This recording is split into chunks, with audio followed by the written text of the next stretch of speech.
welcome to the Explainer.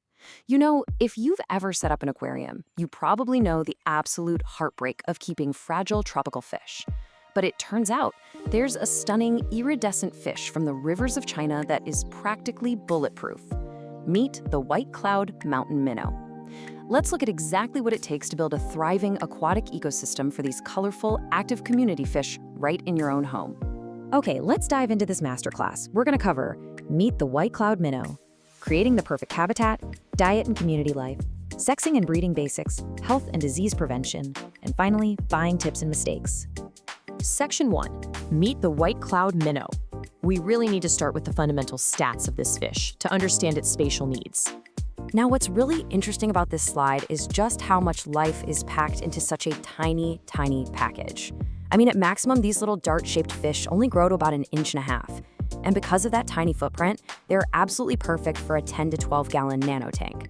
Assuming you're starting with a school of 5 fish, which breaks down to about 2 gallons of water volume per fish. And despite being so incredibly small, if you maintain their tank well, they actually boast a surprisingly long lifespan. We're talking 5 to 7 years. Moving on to Section 2, creating the perfect habitat. Let's talk about recreating their natural home from the clear mountain streams of China. So, setting up your tank's water parameters. Now, these are temperate fish, right? Not tropical, which makes them incredibly hardy. They can literally survive water temperatures dropping all the way down to 41 degrees Fahrenheit. No way, right? But look, you don't want them just surviving, you want them thriving. So you should really aim for that sweet spot, a water temperature right between 64 and 72 degrees. And this is absolutely crucial. The temperature should never, ever exceed 80 degrees. Also, try to keep the pH level slightly acidic to neutral, right around 6.8 to 7.5. Now, to really simulate those native mountain streams, water flow is a major key. An internal filter or an undergravel filter is absolutely perfect here because it easily generates that moderate current these minnows naturally love to swim against.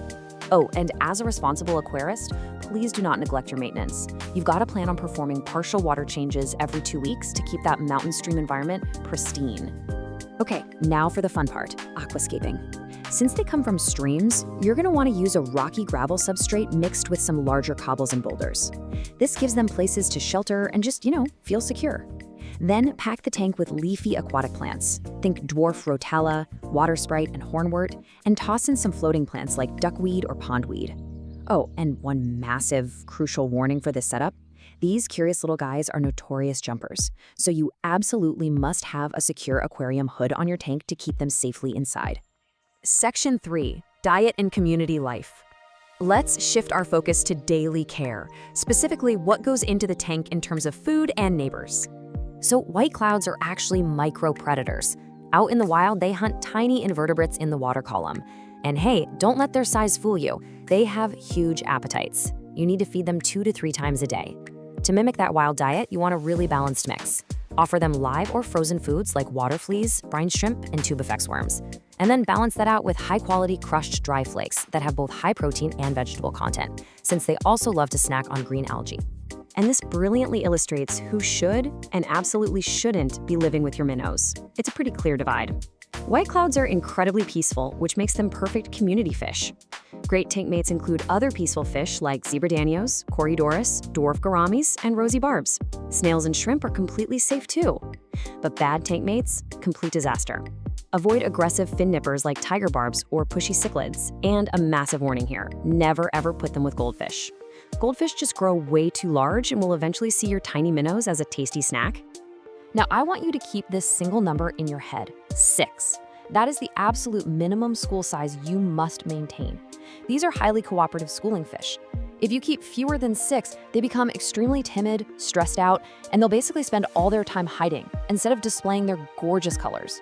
All right, Section 4, Sexing and Breeding Basics. Since these fish are going to be thriving in your perfect setup, it's time to talk about their lengthy march to October breeding season. First things first, you need to identify who's who in your tank. Male minnows are pretty easy to spot during mating season because their colors become much brighter and, well, flashier. Actually, this is also the only time you will ever see these peaceful fish acting like bullies. The males get pretty aggressive and territorial as they compete for mates. Female minnows, on the other hand, will look noticeably larger and rounder as they fill up with eggs. Let's move to and see how this builds into the actual step-by-step breeding process. Step 1. Set up a separate 7-gallon breeding tank. Keep it at 64 to 72 degrees and pack it with lots of moss. Step 2. Condition your chosen male and female pair by feeding them live food 3 times a day. Now step 3, and listen, this is critical. Once the female scatters her eggs in the moss, remove the parents immediately. Seriously, if you don't, they will eat their own eggs. And finally, step 4.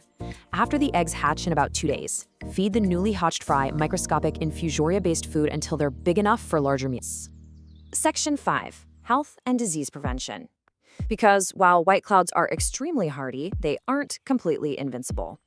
The absolute biggest threat you need to watch out for is Streptococcus. This is a highly contagious and often fatal bacterial infection. It almost always occurs because of dirty, poorly maintained water. You can easily spot it, though. If a fish starts having trouble holding itself up in the water column and swims erratically, like in an uncoordinated spinning or tumbling pattern, it likely has strep. If you see this, you must remove that infected fish from the tank immediately to stop it from spreading. But hey, here is the good news. Strep and other infections are entirely preventable. It all comes down to basic, non-negotiable water quality rules. Clean your tank and filter at least once a month, perform those partial water changes every 2 weeks, regularly test your water to check for toxic ammonia and nitrite buildups, and most importantly, literally step 0, before you even buy your first fish, make absolutely sure you cycle the tank completely. And finally, Section 6, buying tips and mistakes. Think of this as your essential checklist before heading to the local fish store. $4 to $6. I mean, that is incredibly affordable. For literally less than the price of a fancy cup of coffee, you can get a full starter school of 5 White Cloud Mountain Minnows at almost any chain pet store. It is for sure one of the most budget-friendly ways to get into the aquascaping hobby without sacrificing any color or personality. So the crucial point is knowing what not to do. The most devastating beginner mistakes you absolutely must avoid are skipping the nitrogen tank cycle, which just poisons the water, keeping them in groups smaller than 5 or 6, which terrifies them, pairing them with goldfish, which literally turns them into fish food, and letting the water temperature exceed 80 degrees Fahrenheit, which their temperate bodies just cannot handle. By following these simple steps, you can easily avoid all the common pitfalls. You now have the complete blueprint for a thriving, active, and brilliant underwater ecosystem. So the only thing left to ask is, are you ready to bring the vibrant colors of the Chinese mountain streams into your very own living room?